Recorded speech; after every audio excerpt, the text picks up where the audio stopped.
Bonjour, je suis Anne-Claire, la voix qui vous raconte, épisode après épisode, la passionnante saga « Il était une fois la Bible », une coproduction YouPray et Bibliapédia.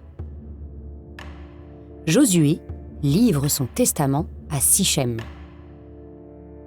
Bonjour à tous, nous commençons aujourd'hui l'ultime épisode sur le livre de Josué. Décidément, ce livre n'en finit plus de finir. Josué, obéissant, a permis la réalisation point par point de la promesse de Dieu. Alors que tout semble accompli, partagé, décidé, bordé, mesuré, réparti, survient l'épisode de l'autel de Guélilot et ses questions de droit du sol et du sang pour faire partie du peuple hébreu. Josué, inspiré par Dieu, va maintenant livrer ses ultimes recommandations pour justement rester unis malgré toutes ces différences.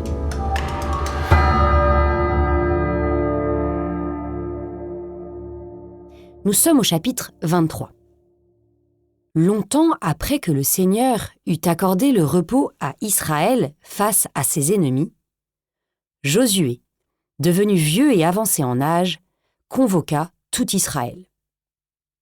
À quel moment avons-nous lu une phrase qui ressemble à celle-ci ? Eh bien, quand Dieu vient dire à Josué que c'est bien d'avoir conquis à peu près la terre promise, mais qu'il doit encore la partager. D'autre part, c'est la deuxième fois que Josué rassemble tout Israël. Il l'avait fait une première fois au début de la conquête, quand il avait lu toute la loi au peuple, et il y a cet épisode maintenant. A priori, ces deux rassemblements ont lieu au même endroit, à Sichem. Alors la première fois, il était écrit que c'était au mont Ébal, mais le mont Ébal est juste à côté de Sichem. Cela nous fait comprendre qu'il y a 3 grandes étapes dans la vie de Josué. Tout d'abord la conquête, ensuite le partage, et là Josué est déjà devenu vieux, et ensuite les conseils au peuple avant de mourir. Josué est devenu encore plus vieux. Il leur dit : « Je suis vieux et avancé en âge. Et vous-même, vous avez vu tout ce que le Seigneur votre Dieu a fait contre toutes ces nations à cause de vous. C'est le Seigneur votre Dieu qui combattait pour vous. Vous serez donc très forts pour observer et mettre en pratique tout ce qui est écrit dans le livre de la loi de Moïse, sans vous en écarter, ni à droite, ni à gauche. » C'est très beau de voir que Josué transmet au peuple exactement les paroles qu'il a reçues de Dieu. Cela veut dire qu'il n'a pas oublié cette recommandation et qu'il l'a mise en pratique. Au moment de mourir, on transmet généralement ce qu'on a vécu. Le message est clair. Pour rester unis, pour rester Israël, mettez en pratique la Bible. Sinon, c'est vous qui deviendrez les ennemis que Dieu combat. Car écoutez, Josué poursuit. « Sans vous mêler à ces populations qui subsistent près de vous. Vous ne prononcerez pas le nom de leur Dieu. Vous ne prêterez pas de serment par ce nom. Vous ne les servirez pas. Vous ne vous prosternerez pas devant eux. Car, si vous vous détournez, si vous vous attachez au reste des nations qui demeurent auprès de vous, si vous allez vous y marier, si vous vous mêlez à elles et qu'elles se mêlent à vous, sachez-le bien, le Seigneur votre Dieu ne continuera pas de les déposséder devant vous. Elles seront pour vous comme un filet ou un piège, un fouet sur vos côtés, des épines dans vos yeux, jusqu'à ce que vous disparaissiez de cette bonne terre que vous a donnée le Seigneur votre Dieu. » Bon, au moins, c'est clair. Mais Josué ne veut pas seulement faire peur au peuple, il veut aussi lui donner envie d'être fidèle à Dieu. Et pour cela, Dieu a enseigné une méthode qui fonctionne très bien. C'est la mémoire, c'est se rappeler les merveilles que Dieu a faites par le passé. C'est d'ailleurs ce que nous faisons dans ce podcast. Alors Josué décide de reprendre l'histoire des Hébreux à son commencement. Nous passons au chapitre 24. Josué dit alors à tout le peuple : « Ainsi parle le Seigneur, le Dieu d'Israël. Vos ancêtres habitaient au-delà de l'Euphrate depuis toujours, jusqu'à Téra, père d'Abraham et de Nahor, et ils servaient d'autres dieux. Et oui, on se souvient, les ancêtres du peuple élu sont bien des païens. Alors, j'ai pris votre père Abraham au-delà de l'Euphrate, et je lui ai fait traverser toute la terre de Canaan. J'ai multiplié sa descendance, et je lui ai donné Isaac. À Isaac, j'ai donné Jacob et Ésaü. À Ésaü, j'ai donné en possession la montagne de Séhir. Jacob et ses fils sont descendus en Égypte. J'ai envoyé ensuite Moïse et Aaron, et j'ai frappé l'Égypte par tout ce que j'ai accompli au milieu d'elle. Ensuite, je vous en ai fait sortir. Donc, j'ai fait sortir vos pères de l'Égypte, et vous êtes arrivés à la mer. Les Égyptiens poursuivaient vos pères avec des chars et des guerriers jusqu'à la mer des roseaux.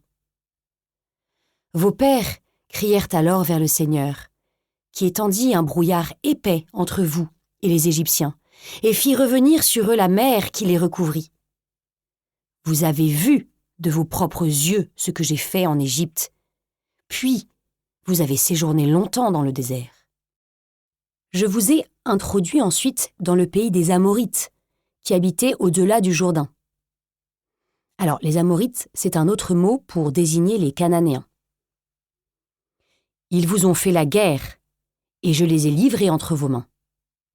Vous avez pris possession de leur pays, car je les ai anéantis devant vous. Puis Balak, fils de Sippor, roi de Moab, se leva pour faire la guerre à Israël, et il envoya chercher Balaam, fils de Béor, pour vous maudire. Mais je n'ai pas voulu écouter Balaam.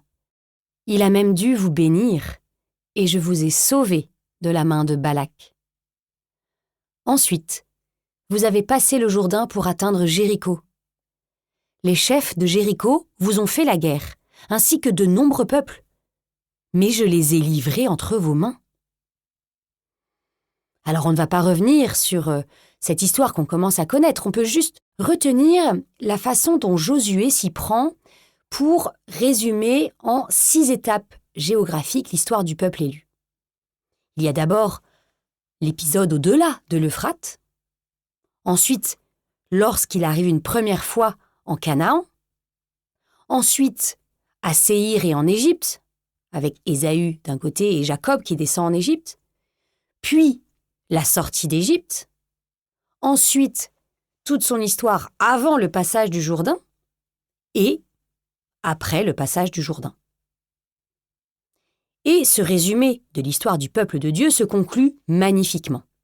Écoutez plutôt. Je vous ai donné une terre qui ne vous a coûté aucune peine, des villes dans lesquelles vous vous êtes installés sans les avoir bâties, des vignes et des oliveraies dont vous profitez aujourd'hui sans les avoir plantées. Mais Josué n'a pas rappelé toute cette histoire juste pour le plaisir. Il veut que le peuple réaffirme sa décision de suivre Dieu. Et maintenant, craignez le Seigneur. Servez-le dans l'intégrité et la fidélité. Écartez les dieux que vos pères ont servis au-delà de l'Euphrate et en Égypte. Servez le Seigneur. S'il ne vous plaît pas de servir le Seigneur, choisissez aujourd'hui qui vous voulez servir. Les dieux que vos pères servaient au-delà de l'Euphrate ? Ou les dieux des Amorites dont vous habitez le pays ? Moi et les miens, nous voulons servir le Seigneur. Vous le voyez, Josué parle de façon un peu provocante. Mais après tout, du temps de Moïse, il avait été le seul avec Caleb à faire vraiment confiance à Dieu. Le peuple répondit : plutôt mourir que d'abandonner le Seigneur pour servir d'autres dieux. C'est le Seigneur notre Dieu qui nous a fait monter, nous et nos pères, du pays d'Égypte, cette maison d'esclavage. C'est lui qui a accompli tous ces signes et nous a protégés tout le long du chemin, chez tous les peuples au milieu desquels nous sommes passés. Et même le Seigneur a chassé devant nous tous ces peuples, ainsi que les Amorites qui habitaient le pays. Nous aussi, nous voulons servir le Seigneur, car c'est lui notre Dieu. Alors que pensez-vous de cette réponse? Moi, je la trouve magnifique. Eh bien, dites-vous que ce n'est pas l'avis de Josué. Josué dit au peuple: « Vous ne pouvez pas servir le Seigneur, car il est un Dieu saint, il est un Dieu jaloux, qui ne pardonnera ni vos révoltes, ni vos péchés. Si vous abandonnez le Seigneur pour servir les dieux étrangers, il se retournera contre vous, il vous fera du mal, il vous anéantira, lui qui vous a fait tant de bien. » Le peuple répondit à Josué: « Mais si, nous voulons servir le Seigneur. » On se dit que là, ça devrait suffire. Eh bien, toujours pas. Pour la 3e fois, et évidemment le chiffre 3 n'est pas choisi au hasard, Josué insiste et interpelle le peuple, en 2 temps, de façon encore plus solennelle. Alors Josué dit au peuple: « Vous en êtes les témoins contre vous-même.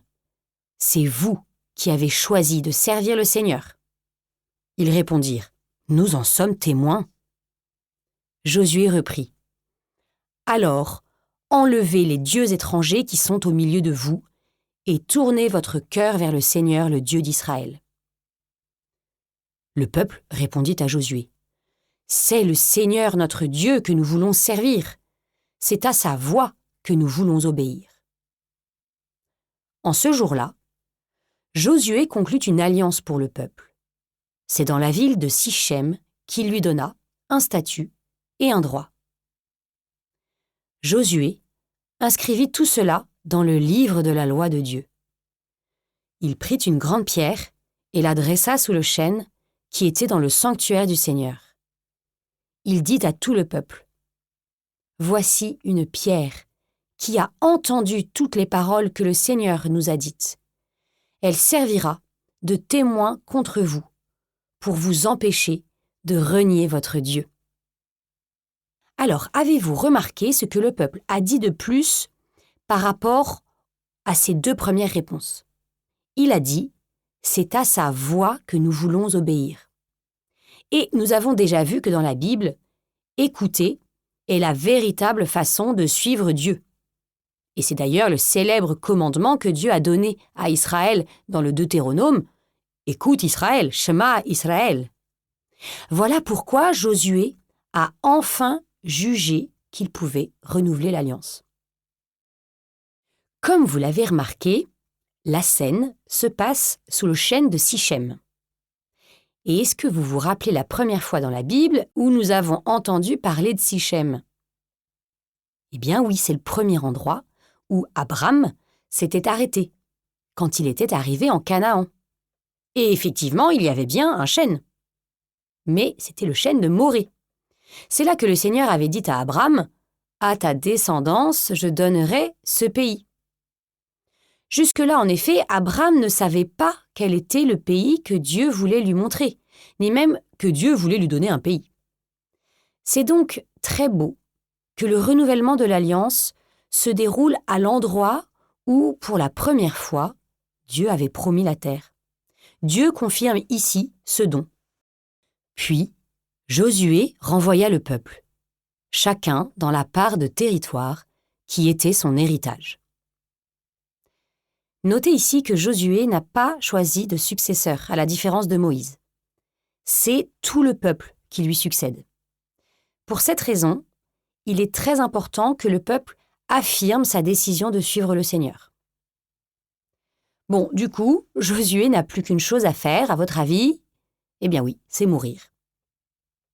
Après ces événements, Josué, fils de Nun, serviteur du Seigneur, mourut à l'âge de 110 ans. Alors, est-ce que vous vous souvenez qui est mort à 110 ans? Joseph, qui est justement l'ancêtre de Josué. Nous allons en reparler dans une minute. Remarquez que Josué n'est plus appelé auxiliaire de Moïse, comme au début du livre, mais serviteur du Seigneur, comme Moïse lui-même. En étant fidèle à Moïse, c'est-à-dire à la Torah, il est devenu un véritable serviteur de Dieu. On l'ensevelit dans le territoire qu'il avait reçu en héritage, à Timnath-Séra, dans la montagne d'Éphraïm. Israël servit le Seigneur pendant toute la vie de Josué et pendant toute la vie des anciens qui vécurent encore après Josué. Ils connaissaient toute l'œuvre que le Seigneur avait faite pour Israël. Vous voyez, grâce à Josué, qui a transmis la mémoire de l'œuvre de Dieu, Israël reste fidèle. La plus belle preuve que Josué a réussi sa mission, c'est que le peuple peut se passer de lui.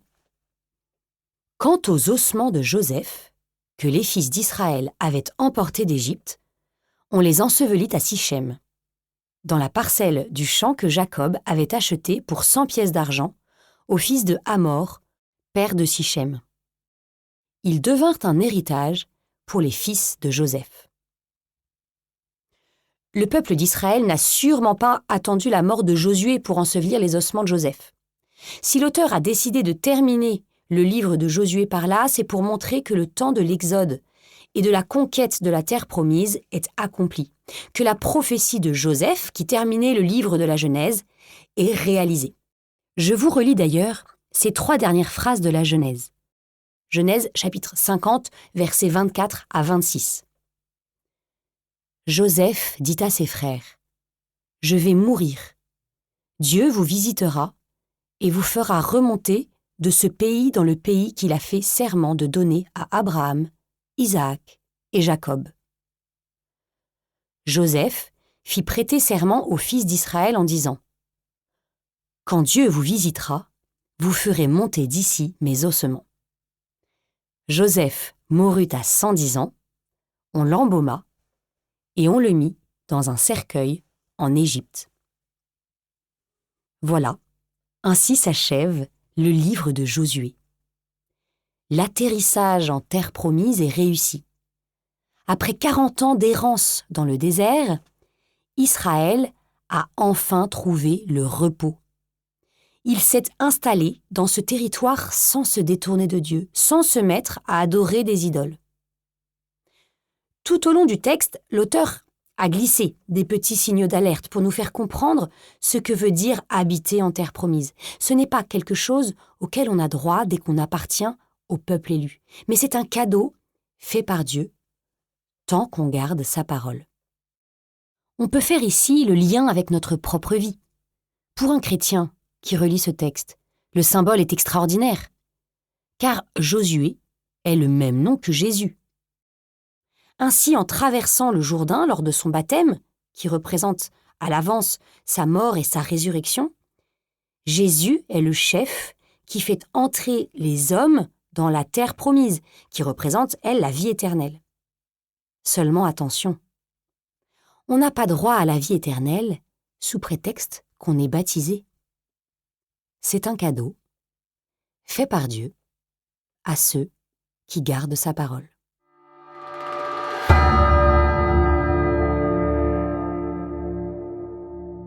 Merci d'avoir écouté cet épisode jusqu'au bout. Si ce podcast vous plaît, n'hésitez pas à nous le dire en mettant le plus d'étoiles possible et à vous abonner pour être notifié du prochain épisode. À très bientôt.